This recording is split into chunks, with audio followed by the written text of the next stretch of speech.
I'm just going to do a short derivation of the compound interest formula.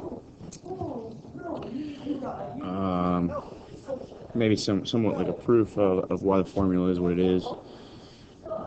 These are the things. So this is the compound interest formula here.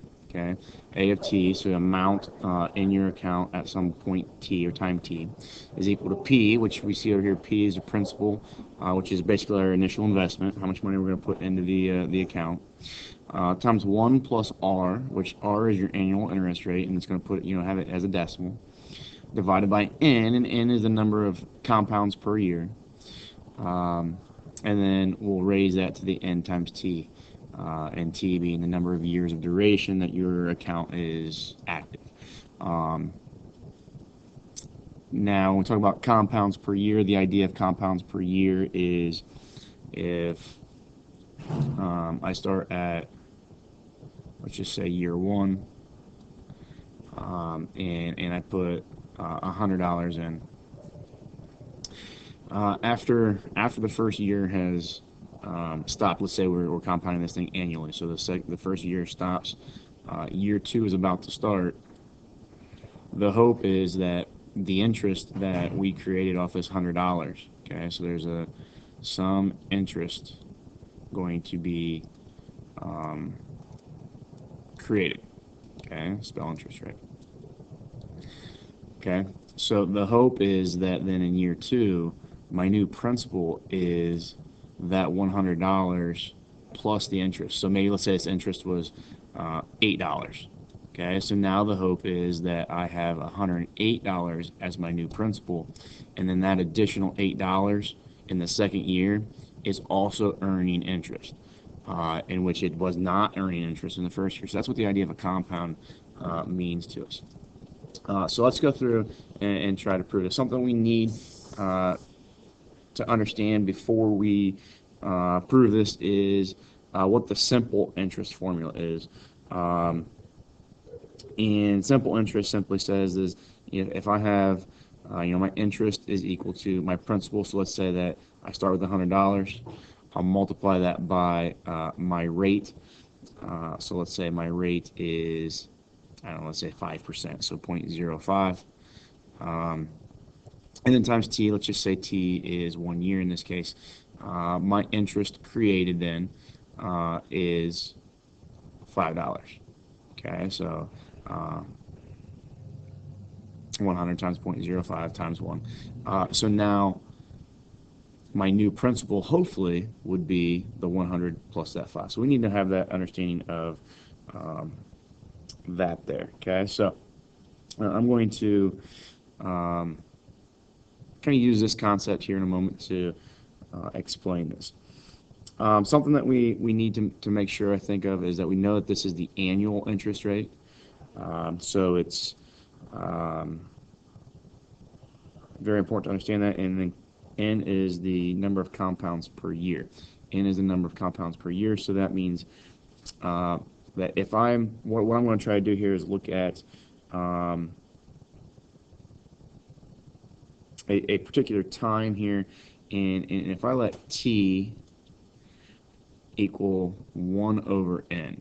Okay, now the logic behind letting t is equal to 1 over n, if I compound, let's just say 2 times a year,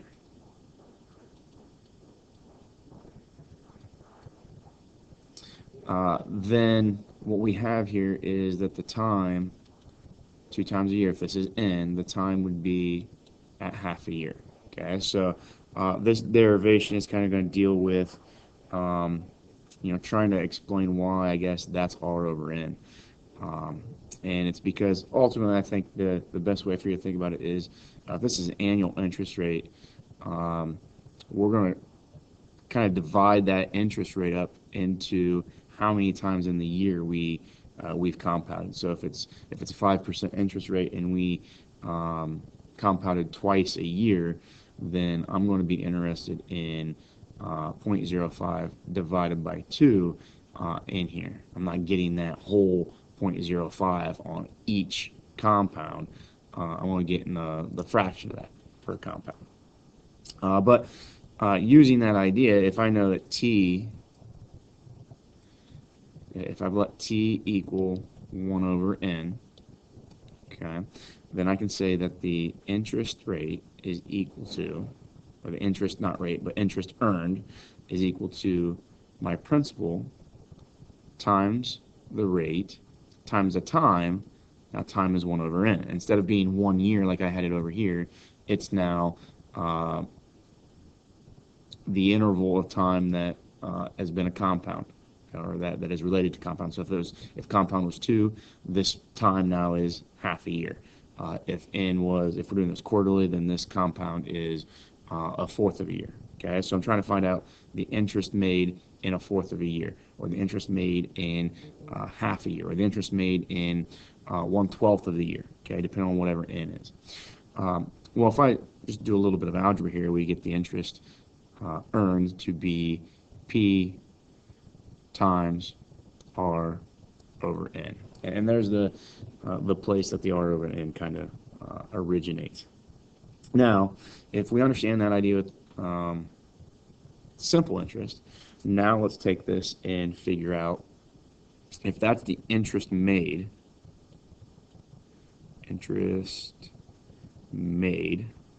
okay, then I started with, remember, I started with a particular principal, and now this is the interest made from that original principal.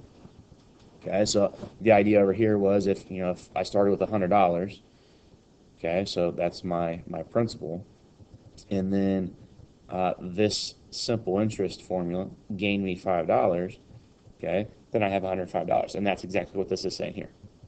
My initial principal plus then the interest made from that initial principal. Okay.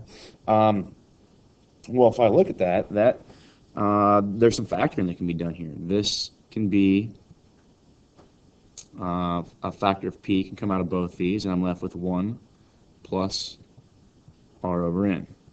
Okay, and this becomes a pretty critical component. I think you see that up here in that formula.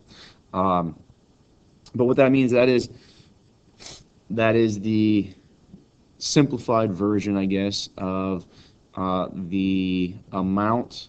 Let's write this as the amount after the first compound.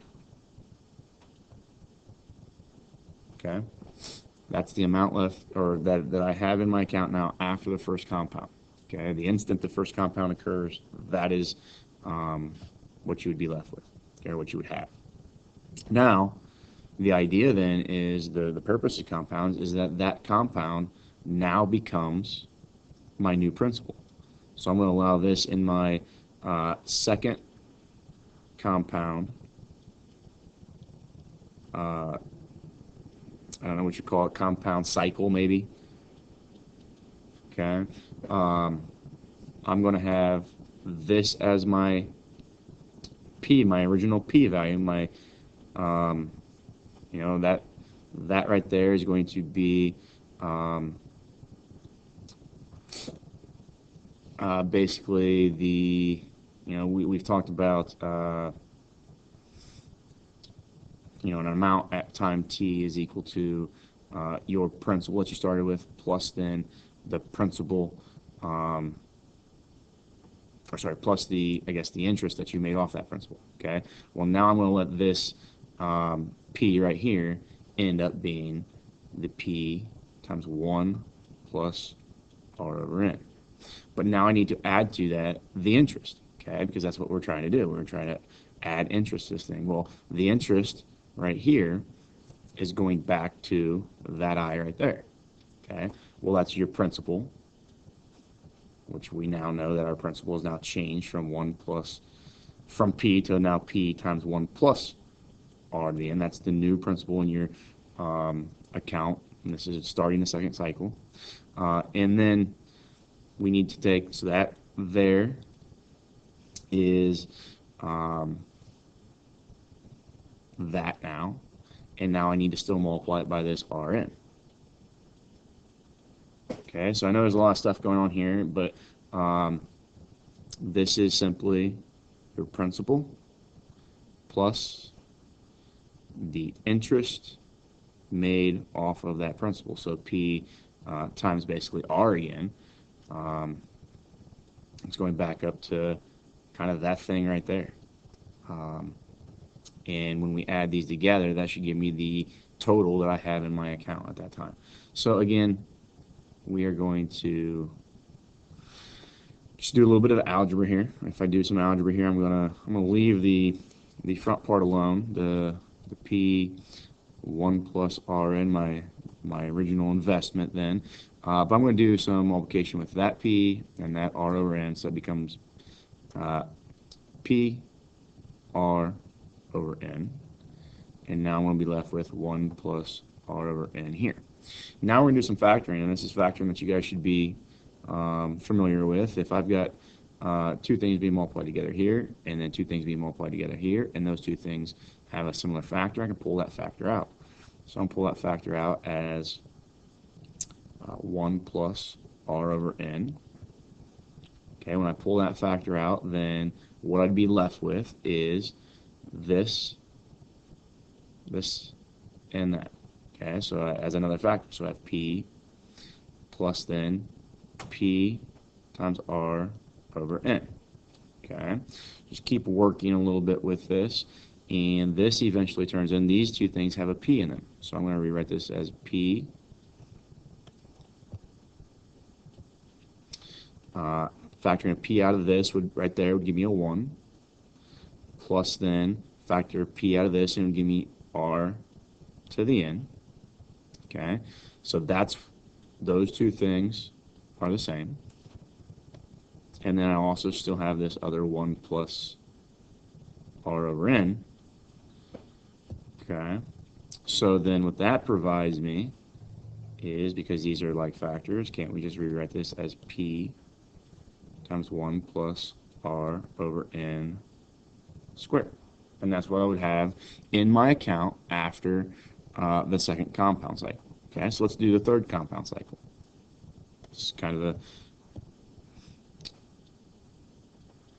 third cycle. We have a little bit of an iteration process here. Remember, in this one now, we're gonna go back to the main idea that we're taking the principal plus then your principal times your interest rate, and when you add those together, that should be what's in your account.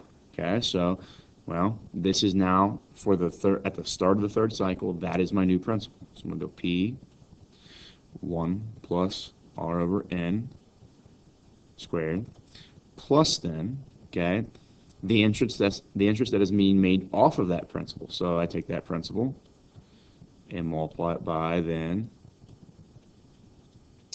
the rate per that compound period.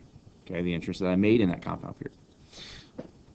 All right, so same concept then. I'm going to leave this as P 1 plus R over N squared. I'll go ahead and multiply the R and the N and the P together, so I get P R over N 1 plus R over N squared.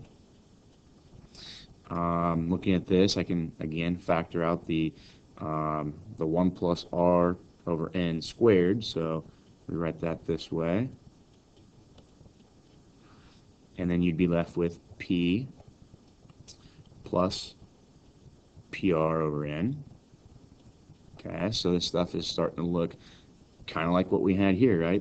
So the line I just wrote is exactly the same as what I got there, except for the exponents are a little bit different. Now,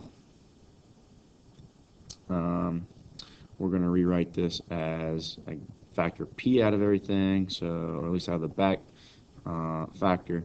So we get P 1 plus R over N squared 1 plus R over N.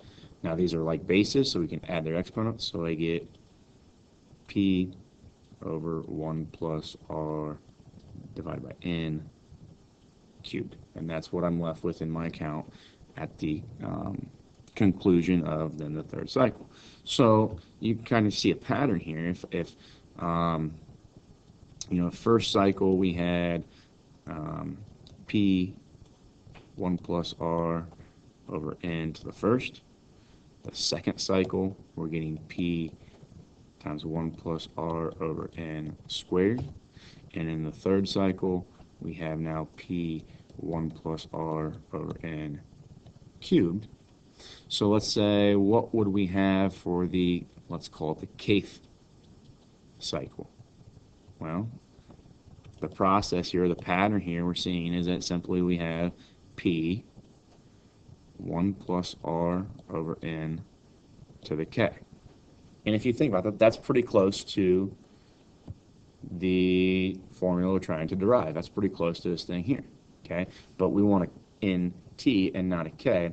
Well, if we think about this, k is our tool that I've been using here to represent the kind of the iteration of the cycle that we're in the first cycle, the second cycle, the third cycle, and it tells us that's just basically a counting tool for the compound that we've done. Okay, well, we should know that you know, the amount of compounds that we're doing. Say we're doing 3 compounds, or sorry, let's go 4 compounds. 4 compounds. I don't know, my mouse is kind of getting, there we go. Let's say we do n equals 4, and we do this for a time equals 1 year, then this k, okay, the amount of compounds that get done would be 4. If I do n to be 4 and t to be 2, if I think about the duration of that, that k there would be 8. And how do I get that 8? Well, I did it for 2 years, but I compounded 4 times in each year. It gives me 8. So what we're seeing here is that k, the counting tool for the number of compounds, is going to be equal to the number of compounds times the amount of years that you have this account active.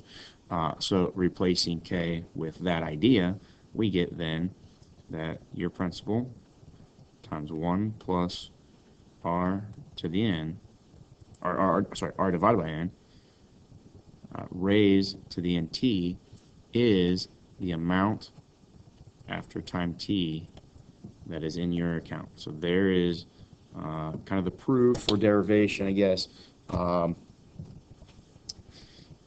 this formula. If this was a proof, I would probably have to do a little bit more work than what I've done. But I wanted to explain to you why this does work. I think it's all factoring and algebra that you guys are capable of. But again, I don't like showing you a formula and then you not having the ability to see why that formula works. Okay, so that's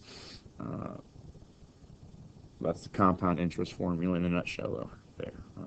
Hopefully that makes sense. Hopefully, I think some people struggle with the compound idea where, you know, I want, if I'm going to a bank or, you know, trying to earn money, I want my money to earn money. So I want the more compounds. If that's an option, the more compounding that gets done to my money, the better off, because the faster than the money that I have earned, it starts earning money as well, and that's obviously lucrative to you.